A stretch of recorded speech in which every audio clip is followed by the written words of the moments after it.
Le jour était déjà en train de se lever, des gros nuages de plomb défilaient, poussés par le vent, et dans le fond du ciel rougeâtre et triste de l'aube, on devinait un village sur les hauteurs. Ça devait être Viana. C'est de cette façon que Pío Baroja, dans son grand roman Zalakaïn l'aventurier, commente l'arrivée du protagoniste à la ville de Viana.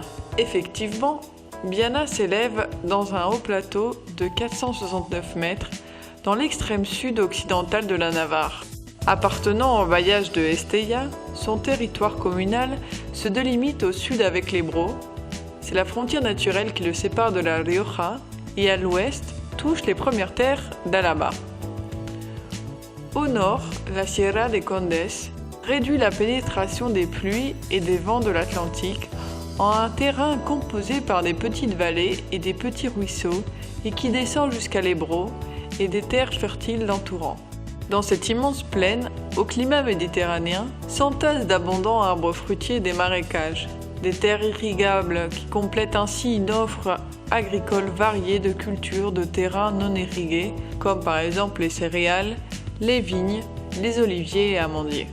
La qualité des produits qu'offrent ces champs se trouve reflétée dans les différentes dénominations d'origine qu'ils accumulent. Vin à Laos et Rioja, des asperges, de l'huile et du pacharán de Navarre, du piment de piquillo de la Dosa, etc.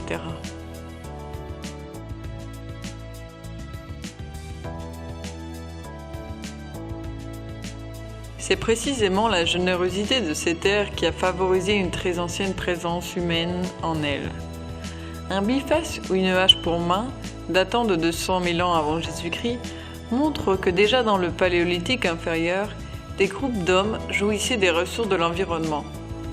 Dans ces territoires se sont établies des populations néolithiques, comme le montre la tombe souterraine retrouvée à Langar, au nord du territoire communal, où un impressionnant enterrement collectif eut lieu 3 millénaires avant Jésus-Christ. L'agglomération postérieure celtibère de la Custodia, détruite pendant le 1er siècle avant Jésus-Christ lors des guerres sertoriennes, semble correspondre à Huaracos, la capitale des Berrones, prédécesseur de la localité romaine Bareia. Mais il faut situer l'origine de l'actuelle Viana au milieu du XIIIe siècle.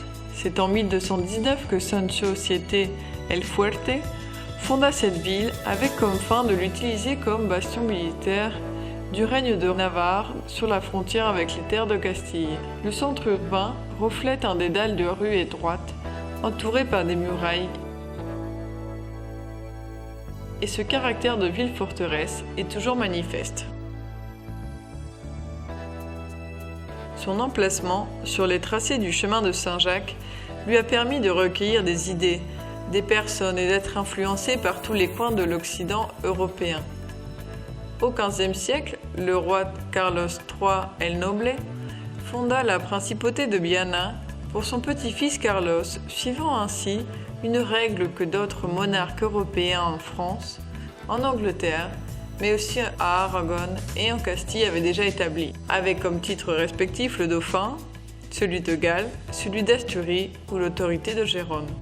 Avec son incorporation en Castille, viendra alors l'époque de plus grand éclat pour Viana, entre le XVIe et le XVIIIe siècle, à l'issue de quoi elle recevra le titre de ville de la main du roi Felipe IV en 1630. Mais les guerres contre les troupes napoléoniennes, suivies des guerres carlistes, marqueront une époque empreinte de déclin et de destruction. La récupération économique ne se fera pas avant les années 60 du siècle dernier, grâce à l'implantation des industries dans la zone. Cela a permis un labeur continu de récupération de son riche patrimoine urbain qui s'est manifesté par la restauration des bâtiments publics et privés et des murailles, qui fut complétée par la création de nouvelles zones aménagées en espaces verts. Actuellement, c'est plus de 4000 habitants de Viana qui se montrent fiers de leur passé et affrontent le futur avec un important dynamisme. Située sur l'axe de l'Ebro et au pied de l'autoroute qui unit Pampelune à Logroño, Les 3 polygones industriels de ce territoire communal ont su tisser une forte capacité d'accueil des capitaux privés. À cela, nous ajouterons l'effort de ces dernières années qui ont doté Viana d'infrastructures sportives et culturelles modernes. On fera ressortir la bibliothèque, mais aussi la maison de la culture ou encore le centre culturel Navarro Biosalada.